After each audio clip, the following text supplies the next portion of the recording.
I'm Clarence. And I'm DJ Nuna. And you're listening to Up in the Air, a podcast exploring the creative, social, and political world around us. Featuring conversations with our lovely friends and special guests each episode. Stay up in the air and come float with us. Hello, everyone. Thank you so much for tuning in. We have a lovely friend of the show. We have Vivian Mak here today with us. Vivian is a super talented multimedia designer and artist. She currently is working at the Jacob Lawrence Gallery, and Clarence and I have been lucky to know her for the past 2 years now, and we were just really big fans of her work. We love just supporting her and seeing all the new things that she's putting out. And yeah, we're just excited to chat and share a bit of her story, her process, but also a peek into her personal life too. But how are you today, Vivian? Oh my gosh, way to inflate my ego. Gotta hype you up. Thank you guys for having me. Yeah, I am doing good. I think this week's just been jam-packed, spring quarters finally kicking in. I feel like full speed. So I'm still working out how to balance everything and schedule and try to find that sweet spot of working but not overworking myself. That's facts. I feel that. Yeah, it's so hard to find. I mean, I think especially, are you graduating this quarter? I am. Yeah, it's so hard for all of us, as people graduating, to find out, figure out what we're doing career-wise, and then also you guys are graduating spring too. Oh god. I know. So we're all in this collective boat of struggle. Yeah. It is scary, but I found myself more reassured and less stressed by just taking it day by day versus looking at the future as something daunting and putting unnecessary pressure on myself. No. Yeah. I mean, how has the past year been for you though? I know that, that's a very loaded question for sure. And every time we ask that, it's the hardest thing to answer. But in terms of kind of balancing, as you kind of alluded to a little bit, but balancing your work and, school and everything, how has it been for you? I think this year has been probably the most transformative years. Not because of the pandemic and the civil rights movement and everything else behind it, but personally, just because I moved to Seattle 4 years ago, maybe closer to 5. So coming here, I didn't know anyone, and so the first 2 years were so hard to find friends and find my community. So last year, before COVID hit, I remember buying my journal and so excited. I'm yeah, I'm gonna bullet point and all that stuff. Oh my gosh, did that go downhill real fast? But, I made it a goal to find a community and really put myself out there and really just find my people. So I started going to human condition events. I started going to that meetup where I met Jubilee, and I think it was going on a roll, and I was finding people, but then the pandemic hit, right? So everything just sort of back to square one. I was dude, I'm struggling to find friends and that artistic group. And so social media has been really key during the pandemic, right? I feel in some ways I've been more connected to people than I would without it. No. And I was still able to find organizations like Urban Artworks, which I've been volunteering with them, I want to say 2 years now. And I was able to work with the Seattle Asian Art Museums last summer. And I don't know, for some reason, I was able to do so many things I wouldn't have without quarantine and everything happening. Dude, I love that. I really resonate with that because I think even Clarence and I, with our our artistic community, I guess, or with our cohort, we were why do we feel closer to these people now that we're remote than when we were seeing each other every day? And then for sure, I remember when I met you at that photo meetup, and that's honestly that's props to you because it takes a lot of guts to show up with like strangers that you don't even know, and it was like really great to meet you. And then we even met up during quarantine, like for the first time we like hung out one-on-one. I think once you like put your energy out there, that energy is just going to be coming back tenfold, right? It's going to be reciprocated, and you're just going to find those energies that match yours. Yes. Yeah, Love that. I mean, I think when I first met you too, like, Jubilee had told me that she knew you, but I also like saw your Instagram and like how proactive you were being on there, kind of sharing your work, and you know, I just thought it was really cool to see, like, it seemed like from my perspective, like you're a very confident person who's putting themselves out there, and I'm like, I need to get to that level too. But I mean, can you talk a little bit about that and like what it meant for you to sort of like put your work out there in addition to yourself? That is a loaded question. Maybe how The only ones I ask. Clarence just has a loaded gun all the time. Yes. That's funny how you say that, because literally I could say the quite opposite. I know I'm trying to step in more into my confidence and not trying to be like embarrassed or ashamed, but I mainly did it just because it first started out as me like wanting to improve my skills as a designer, right? Me not being an actual major and being like a visual arts major, I feel like it makes it even harder for me to like prove myself that I like want to get into this field, right? And so I really just took it upon me during class. This class project was like so open-ended. Shout out to Philip Carpenter. He was like, honestly, I want this to be a passion project, and I want you guys with like this 11 weeks to really dive into something you're interested in. And at first it started with me like wanting to do like a 30-day design challenge. I was like, just give me like a list of random topics and I'll just design something. And he's like, yeah, but that kind of sounds boring. Like, don't you want to be like doing something you're actually interested in? He's like, why don't you just dig a little deeper and find out things that really resonated with you throughout your education or something, and we'll see if we can find something. And this class was like multiple personal meetings with him versus like showing up in a class. So just talking with him, and I guess my experience as an artist, I was really interested in space and time. This sounds crazy, but I first went to study abroad in Lyon, France, and that's where a bunch of like the studio talks and the artist talks, they were talking about space and time and technology, and all their artwork surrounded that. And I was just like so fascinated with that concept. I think it's crazy how like we live in such a digital age where it's so blurred, right? There's no distinction between real life and digital life. Like it's just an extension of us.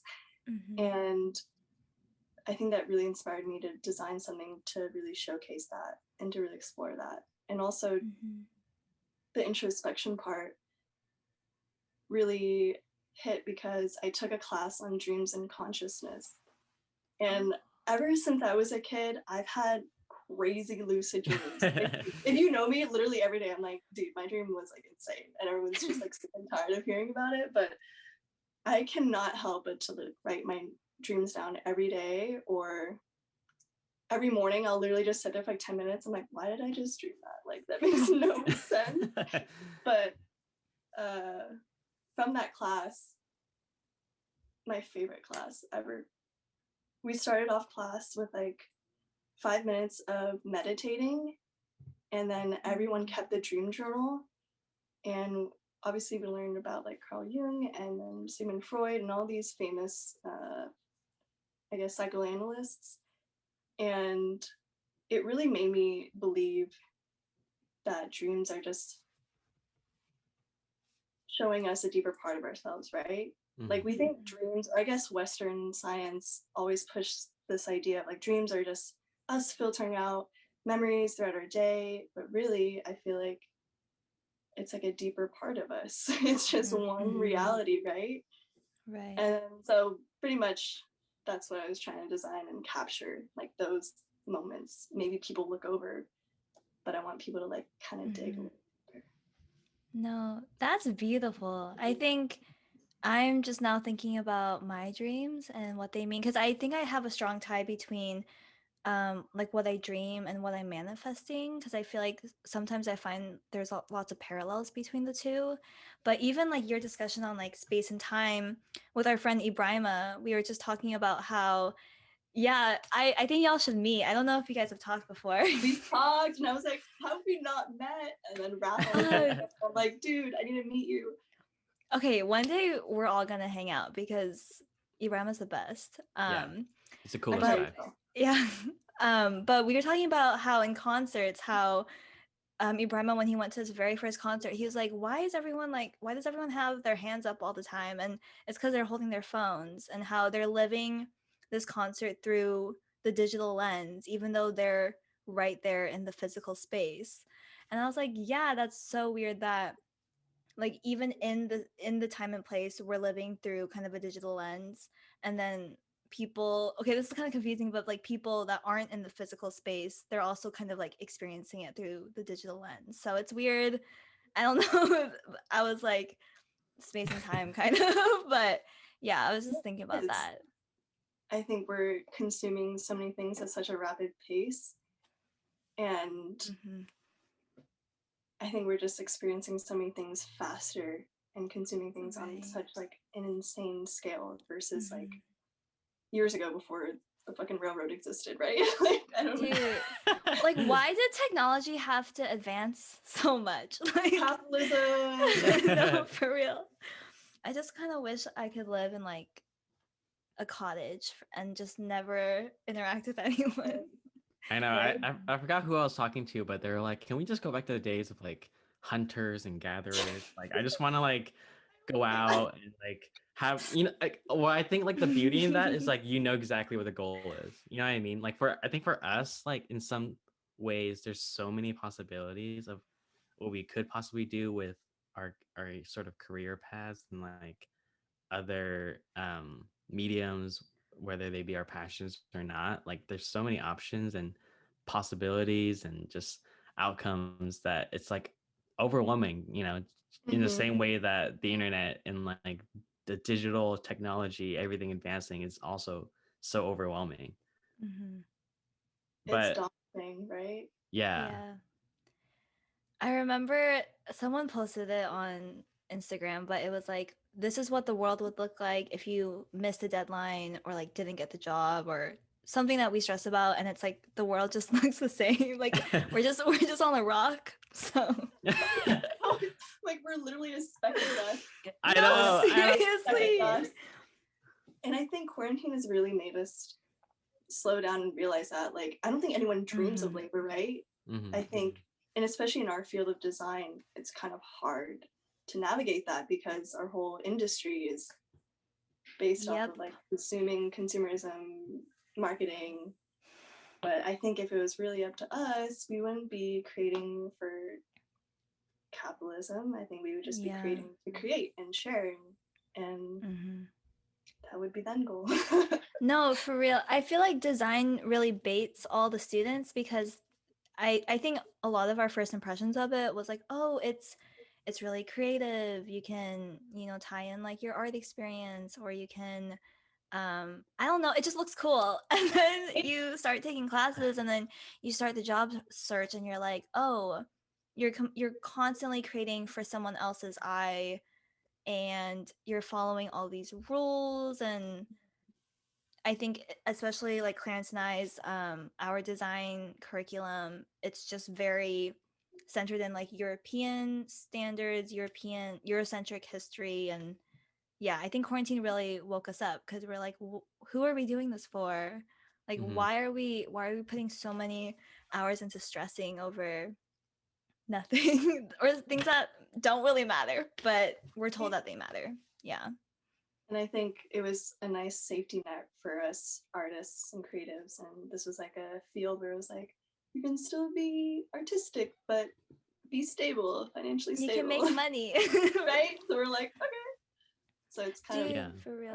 I was watching this interview the other day with Stephen Yun, and he was talking about how like kind of what you were talking about, Vivian, that the pandemic really allowed him to take a deeper look at himself and what he really sees in like the sort of career that he carves out for himself and sort of the project that he takes on.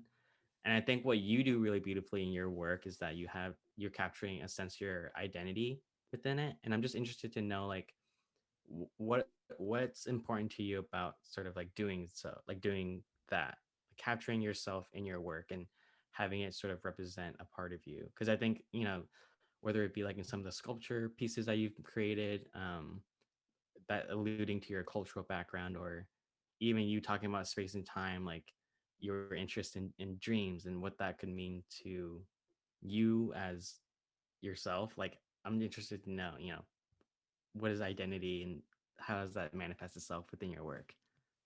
Clarence with the gun again. Doing my job, I feel like because it's the only thing I really know how to do. Like, because I entered in a field without any traditional fundamentals or a traditional, I guess, education of design. This was like the only thing I knew how to do. I'm like, okay, well, I'm interested in these things and I know who I am. So it's like, it kind of made it much easier for me to explore this field. And especially with like sculptural work or even things that are not in like the digital realm.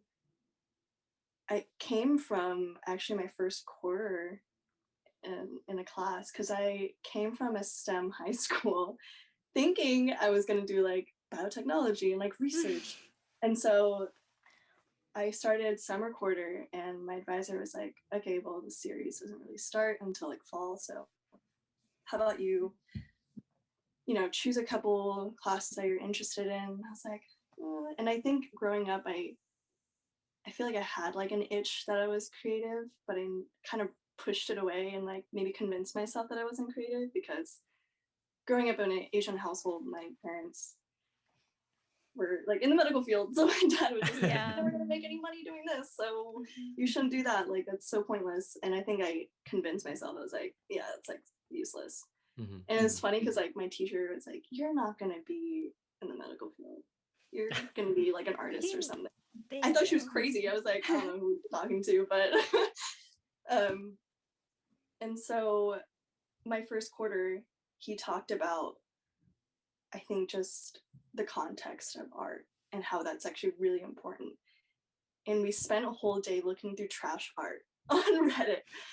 And it's subjective, right? I think design and art are both such subjective things, but he made it a point of like the intentionality of why we're creating.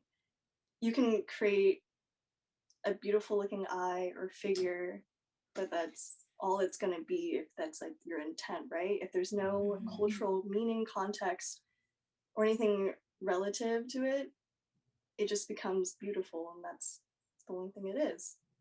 And I remember after that class, I literally just dumped my sketchbook. I was like, oh my God, I need to restart everything. It actually put more pressure on me because I think I grew away from art for a little bit because I was like, there's so much pressure for every time I would like pick up a pen or something. I'd be like, well, why am I doing this? Like, I shouldn't be, if there isn't any big meaning behind it, oh my gosh. So I think it's sort of a balance of like creating something intentional, but I do believe that when you're practicing, I mean, you can just like doodle, sketch and stuff. I believe that's still important.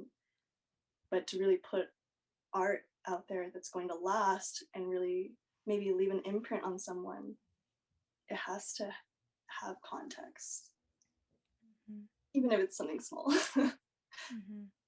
Yeah, absolutely.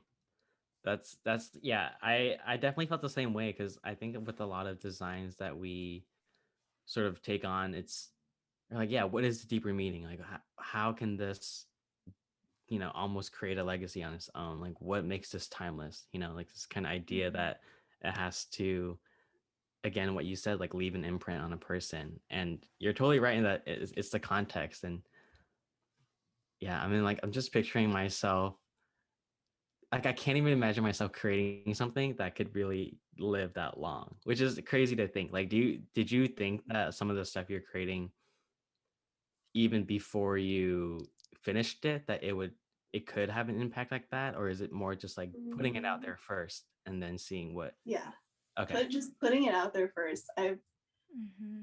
remember throwing out like a bunch of, or like my first couple of sculpture work and just dumping it away because, you know, we're college students. We have like 1 year leases, so we're like constantly so I'm like carrying Yeah. all this like all these art projects, and it's like I don't have room for them, and usually they're just sitting in a corner. And so I think it's the process of like capturing everything, you know, once documenting it, it's so important, but like also letting it go is important. Like Mm-hmm. it's lived its day.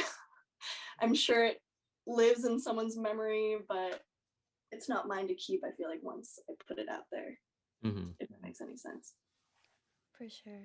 Yeah, I think you really put into words why, like, I've personally felt really hesitant about design because, yeah, like we mentioned, there's just a lot of rules in design, and we're often taught to, like, leave, kind of separate, like, our own identity with the work that we produce. And I realized that there is a huge difference in, like, certain designers because some designers really do incorporate like their love for art or their own identity or cultural background in their work, and then others I think more so like leans into like tech designers. Like you can definitely see that there's a separation. But I was curious, like you said that you had no like formal design background and you're currently studying visual arts, but um I'm curious how it has been kind of like going more into design with like with an art background. Like how has that been? How is like the design community if you've been able to get to know a few more people? Hmm. It was really intimidating at first because it's that thing where it's like, how do I get an internship without any experience? But you need experience to get the internship, right? For So real. when that first came about, I was like, okay, how do I like really get my foot in the door? So I Hmm. started literally just like making stupid posters just for myself. But then I was like, how do I really like have something I can put on my resume? I think it's where it first started. And so I joined like the Literary Arts Journal and was able to have an advisor that was actually in the design industry for many years. And she's had her own like company and everything, or design firm. So I think that really taught me a lot. And also Hmm. picking up just like freelance work, it really picked up like last summer. And so when I did that mural in Chinatown, that's when I got to know Che, and he's the special projects director for the Seattle Youth Art Museum. And so he was like, hey Vivian, like I saw you did that mural and I actually looked at your Instagram work, like do you want to do like a little internship? And I was like, and it's crazy because it's something I've always wanted. Like I Hmm. remember applying at SAM for like 2 years and getting rejected. So I was like, Hmm. kind of funny how it came back to me in such an unconventional way. Hmm. And I think the more I talk to students and grad students, they always reassure me that this is a field where you don't really need like a formal education in, as long as Yeah. you keep practicing and keep teaching yourself and having that Hmm. beginner's mind, you can really like Hmm. push yourself out there. And so it's what I've been doing. I've been taking like courses at Cal Arts online and trying to, I guess, unlearn my own biases of like how things should look, because now I'm like relearning formal and like fundamentals too. But I think the most important thing is, yeah, having a beginner's mind and just meeting new people. I think that's where a Hmm. lot of your connections and work positions will open up. Hmm. Definitely not through LinkedIn or Handshake. I remember like applying there so many times I and not fucking getting a call hate back. LinkedIn. It's the worst. Bruh. The No, worst. like when Vivian and I, when we kicked it, we talked about this one Oh my position that we god. both applied for on Handshake, and we both got baited from them. They ghosted Dude, both of us. that was such a scam. We never even heard back. I really thought I had a Seriously, shot. seriously, we were like, wait, you had a call with them? Yeah, and then we're just like, what the fuck? No, but for real, I think this is an ongoing conversation, but yeah, I would say that design is like a very gate kept industry where, yeah, the community feels really intimidating. Like once, like, or if you're not like fully in through the door, but Mhm. I think yeah, when you meet the right people, it's amazing like how those connections really flow in, and you can just build really strong relationships when you're just both mutually supporting each other's work. And even like Vivian, like I had only known Vivian for like a year, but earlier in the summer, she referred me to a freelance project. And I was just like so thankful because one, I mentioned this to Viv also, like in the Seattle creative scene, it is predominantly like male. I was starting to realize. So it was really refreshing to like get closer to not only like a female designer, but like an Asian female designer. So yeah, that's amazing that you're like taking it on your own to like learn and take classes and courses, because yeah, the fundamentals of design, it's like very tedious, and yeah, you have to like learn and unlearn a lot of things for sure. Especially going through like, so right now I'm in like the typography course, and just learning about the history attached to like each, and it's just white men every Seriously. time, and we have to like research on one single typeface that we're interested in, and I was like, oh, this one seems interesting, and I'll click on it, and it's like, then I think about like why it was created and who it was created for, and I was like, oh my gosh, get me out of here. Yeah. Ugh. Yeah, for sure. But I was thinking about how, like, Jubilee always tells this to me, but it's like you're one sort of connection away or one person away from another great opportunity. So I think that's like the beauty in like how you're putting yourself out there and like really doing the work to try and get to know these people in the community, which I am very guilty of not doing. Like I'm like, I need to do that more. But I just met Jordan Nicholson. I'm sure you've all heard about him. I finally met up with him, and we just had a really deep conversation of like how much of a web Seattle is. Like once you tap in to one creative, it's like a domino effect, and suddenly you're just on one big web of just knowing all these creatives. For real. And I, for one, like before stepping into this community of people, I really thought Seattle Freeze was like a real thing. Like maybe it is, but like I was just like, people are just in their own bubble. Like, how do I make friends out here? But I think just once you really tap into it, everyone's just as open and giving out that energy. yeah, for sure. I mean, it's funny that you mentioned Jordan. Like we had him for an event with ASU Dub Arts Entertainment. But even like beyond that, I like knew him from Kumon, like of all places. Like he was an instructor, and Kumon, if you don't know, is like a learning center. But he was like an instructor when I was a student, and like it's crazy to see his growth, but also like to find myself kind of emerging in, I guess, like an adjacent field of creativity, kind of. But like a little full circle moment. Yeah, when we had him like a couple of weeks ago, I was like, wow, this is wild. Like never did I think that this would happen, but yeah. I just saw that twice. I was like, what? Wait, is that your mom? Was that your mom peeking in? They're like, it's dinner. I was kidding. Wait, and it's funny that you mentioned that because Jordan, we have him on the episode after you. He's queued up. So yeah. It was so random when we kicked it because we were like at Hanghai Park eating chungchun, and literally out of the blue, like two people come up and they're like, have you been vaccinated? And I thought they were kicking us out. I was like, oh no. And they're like, well, do you want a vaccine? And I was like, yeah. And it was so sad because they're like, well, we have an extra dose left and we don't want to waste it, so just follow us. And you know how everything's boarded up in the international district? I was like, where the fuck are they taking us? And it was like boarded doors, or just go down that hallway. And I was like, Jordan, why did we just say yes to this? Like, what are we doing? Oh my god.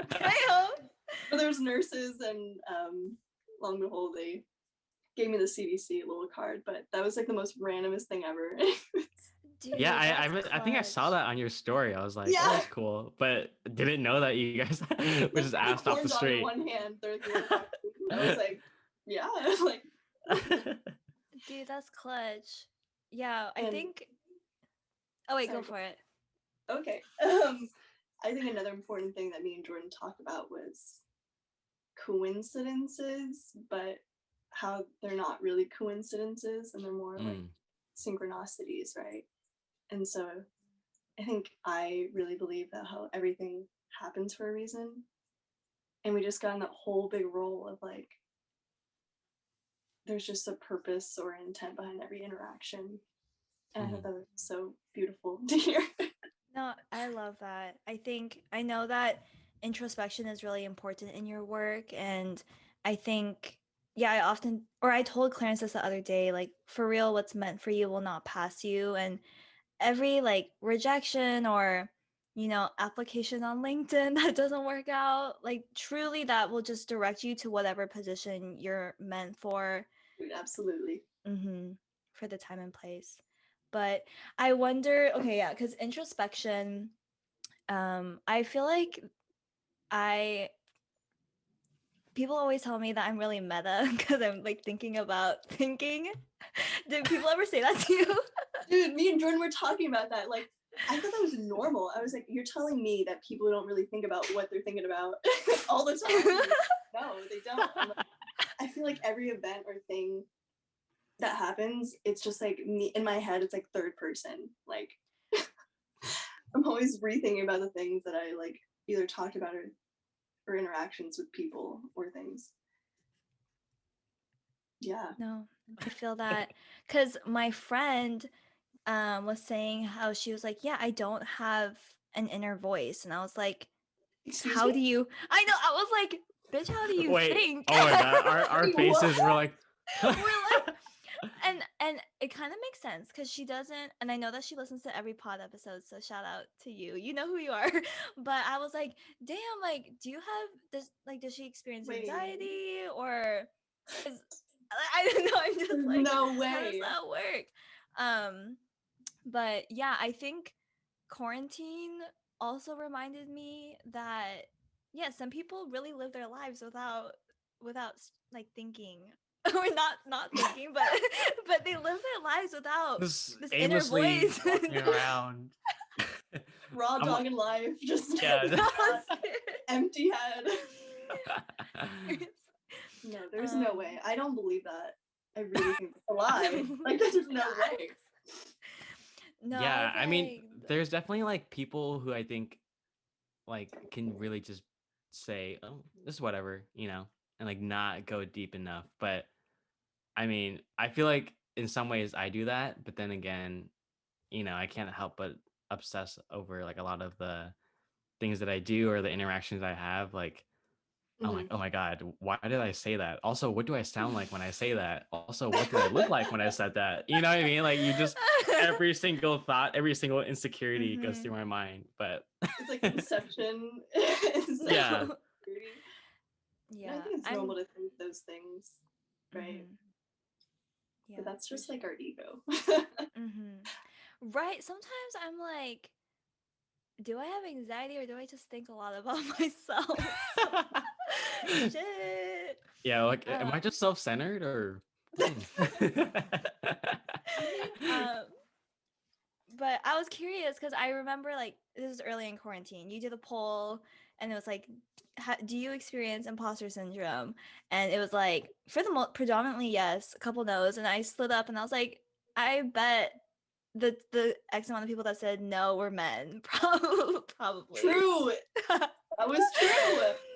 What was it, like 10? It was like 60 yeses and like 10 nos. And then I looked at the nos. Must be nice.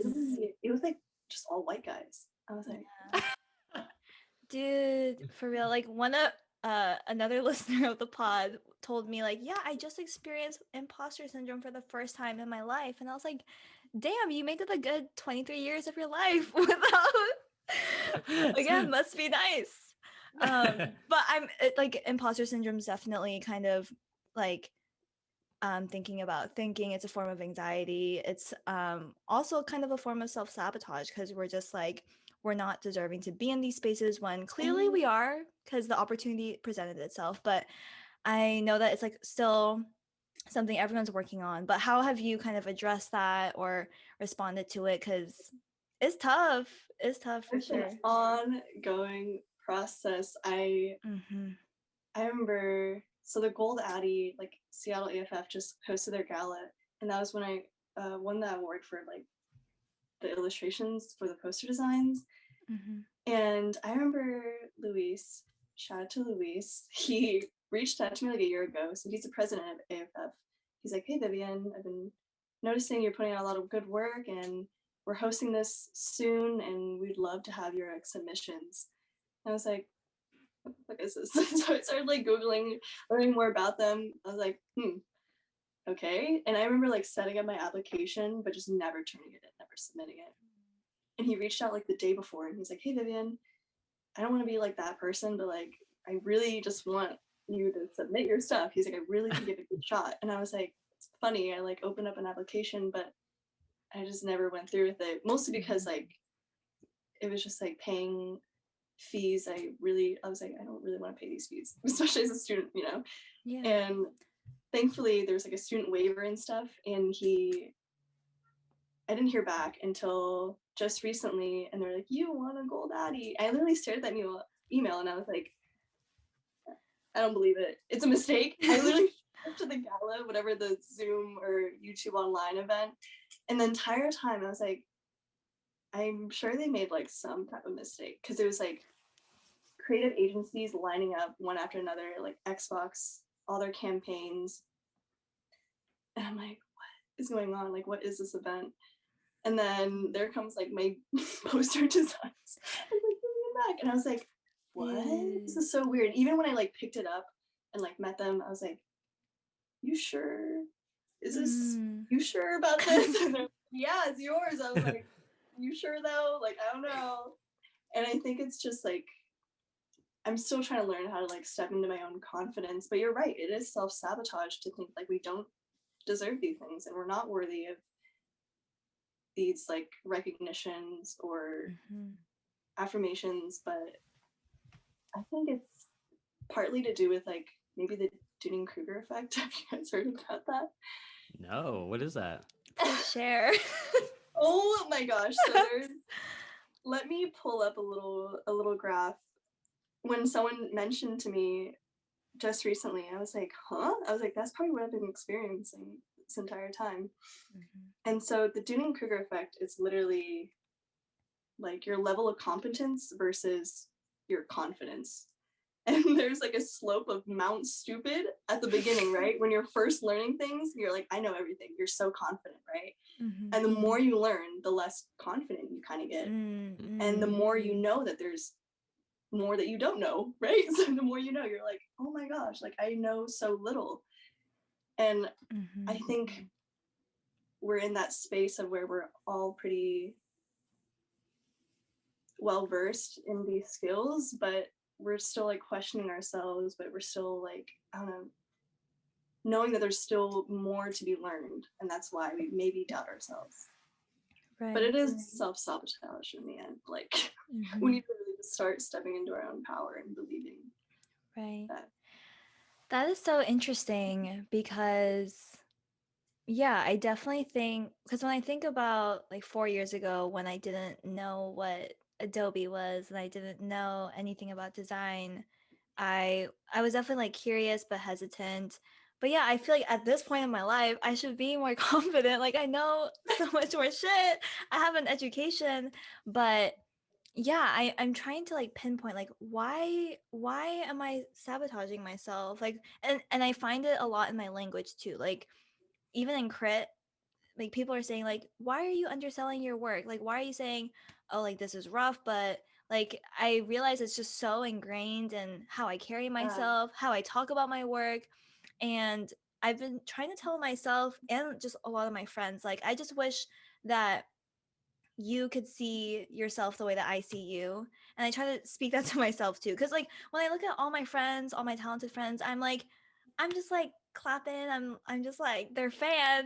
And I just wish that they could see how talented they were. And I'm just trying to tell that to myself too. Cause it's rough. It's rough out here. Every creative is like that. Because I think we're so, maybe just because when we're especially working on a project, we're staring at it constantly, right? I think it's like so normalized in our brains. And so to see it for the very first time from another person's perspective without knowing that entire process you went through, of course, it's like so mind-boggling to them. But then for you, you've been working aimlessly, like so hard at it, and you're like, I'm fucking tired of this, and like putting it out. Right. But you're right, we need to support ourselves like we support our friends. I think it's an ongoing process. I mean, we just had a critique with Vlad Sepetov, who's like, you know, a great designer behind a lot of albums that like Kendrick Lamar's Damn, like all these different projects. And he was saying how, or I think someone was presenting, they're like, oh, like they're kind of going at length about the concept and like what they're thinking. And then at the end, they're like, oh, I'm sorry if that was like really long and confusing. And he was like, don't ever apologize for like being passionate about your work and like don't apologize for the amount of thinking that goes into it. Like speak your truth and be completely confident in the work that you create. So I'm like storing that. Yeah. Right? Even in conversations, right, with our friends, we always say like, oh, sorry. We like say that so mindlessly, but really I think that plays like such a big effect. Like, we shouldn't be sorry.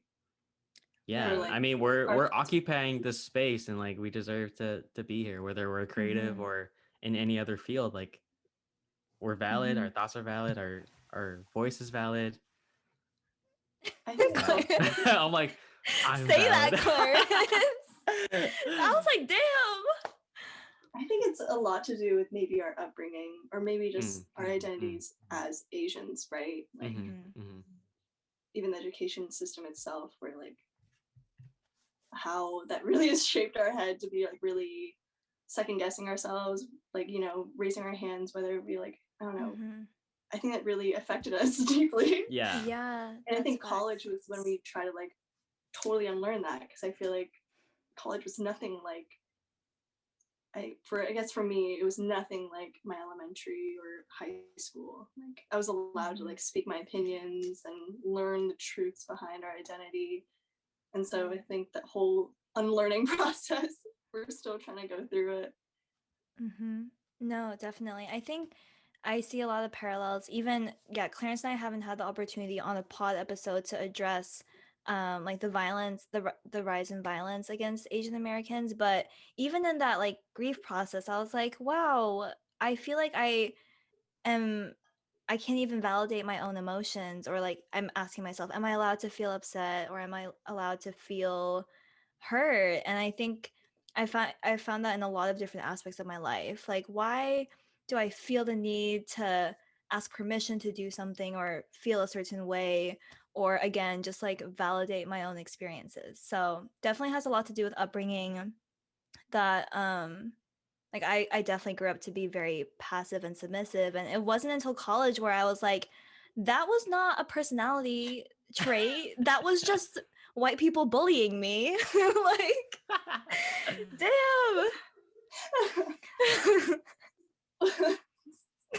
Yeah, I mean, I'm like thinking about when I was in high school. I was like, I mean, I wasn't really a quiet kid. It was just no one wanted to listen. Clarence, you're valid.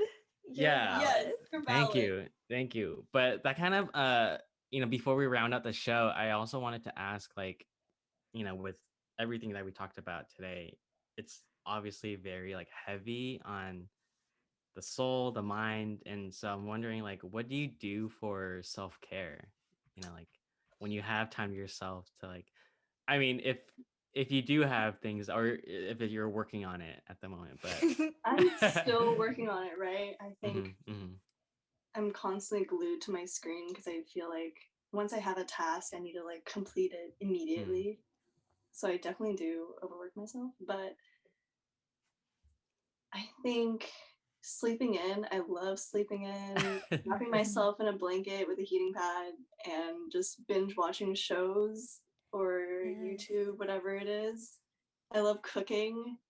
Cooking is like a time where you really just like, you're not on your phone and you're just kind of creating something so yummy, and it's like so fulfilling when you eat it. And it is an ongoing process. I feel like quarantine has actually made me more addicted to my phone, because now I'm like, well, what is everyone else doing? So I'm like, you know, routinely rotating the same like 3 apps. Like, what am I doing? Yeah, I mean, I just downloaded I downloaded TikTok, and I'm like, it's the worst thing that I've done. Rabbit hole. It's endless. And it's just, you know it's So addicting, and you It's know that it's that fast bad for you. content. It's that fast. It's literally like gambling. Like you're really wanting that next like yeah. reward. Oh my gosh. Mm-hmm. But For real. No, I yeah. think also urban artworks, like just volunteering with them, and when you're painting with like other people that you've never met, I think it's like so fulfilling, Hmm. because that's when I really disconnect. I'm like, I'm not on my phone. Like I'm just here to like paint.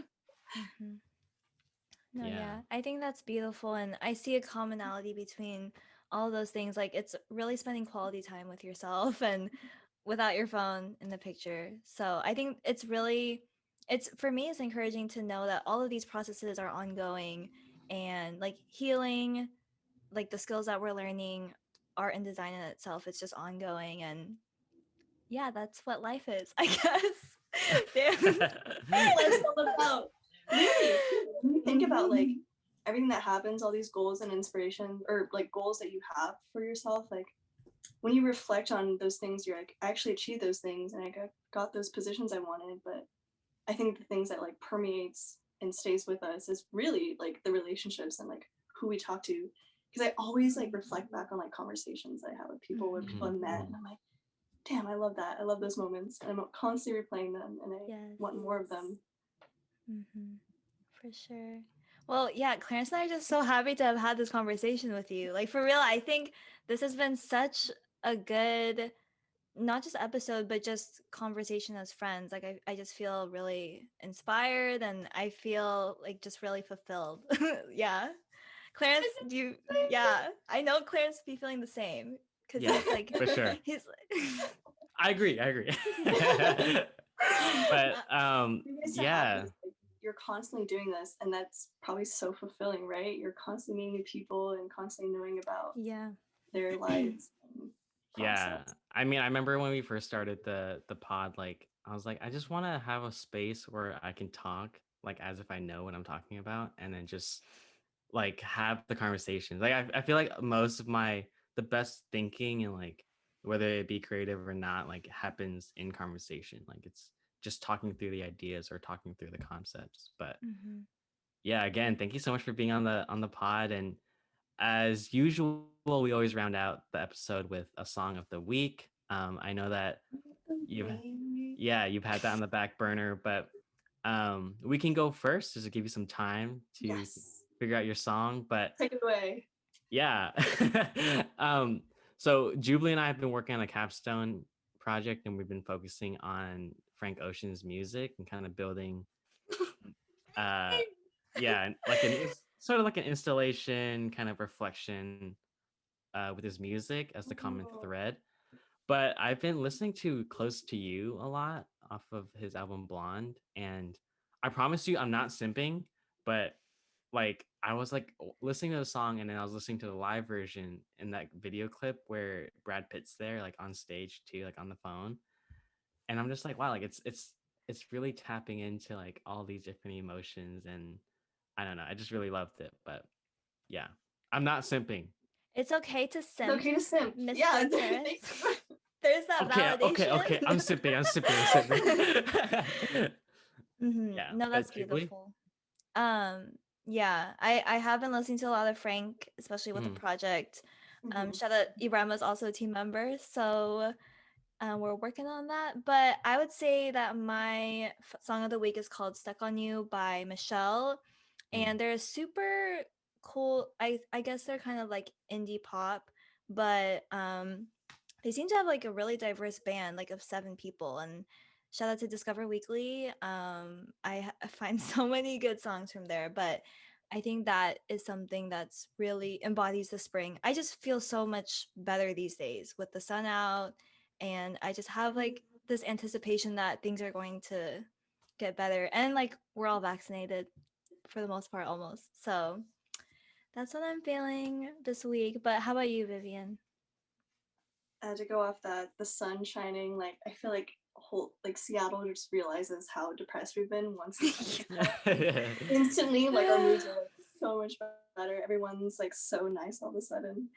Um, for my song of the week, I think it's Tori Moy Cola.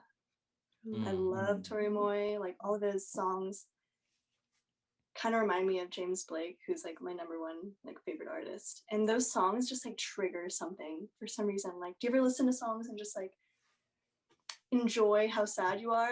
Just like Yes. Like you just flooded leave sad. your body just levitating. Yeah. Me, I love sad songs because like they just put me in such a specific like mood where I'm able to like reflect back on like my life and memories. No. Yeah. For I think real. that's like Jubilee when she listens to like her sad song playlist to sleep every night. Clarence just be messaging me like, bro, you okay? Why have you been listening to your Frank Ocean playlist all night? So I honestly, that's like one of my favorite ways to end the day. Just like lights down and then just crying. Just kidding. But you're like Like- let me just let me just shed a tear, crochet real quick, and then literally that's me. Frank Ocean, like I know he's like everyone's favorite artist, but literally he's my first person I saw live in Seattle. And it was like at the tiniest venue when Channel Orange just dropped. Girl, you saw Frank? Wow. Oh my Like, gosh. 'cause my friend group was so obsessed with him. Like we listened to all his leaks and everything on like SoundCloud, like finding the weirdest ways to like get these unreleased songs. And so when his concert finally happened in Seattle, we like drove up. I didn't actually have a ticket. I literally was like scoping around the place, the venue. I was like, you got a ticket, you got a ticket. And yeah, place like a very fond place in my heart. Like Wow. just I'm so That's jealous. beautiful. No, Clarence and I are about to message you about our capstone project because we're collecting please. memories about Frank Ocean. And you kind of just explained like what we're trying to do because we want to kind of recreate these memories that we kind of subconsciously attach to these sounds. So that's beautiful. I always tell people like before I die, I need to see Frank live. If he ever, does a show again. But Incognito yeah. at all times. Mhm, Yeah, for I'll drop top dollar for his concert, like easy. Mhm. Easy money. But Vivian, thank you so much for your time and just sharing your story and just being so vulnerable with us. We really appreciate you. And again, we're just like happy to be friends and be like just witness your work and your growth. But yeah, thank you so much, Thanks so much. everyone. Yeah, Thanks bye for everyone. having We will. me. I just keep interrupting you.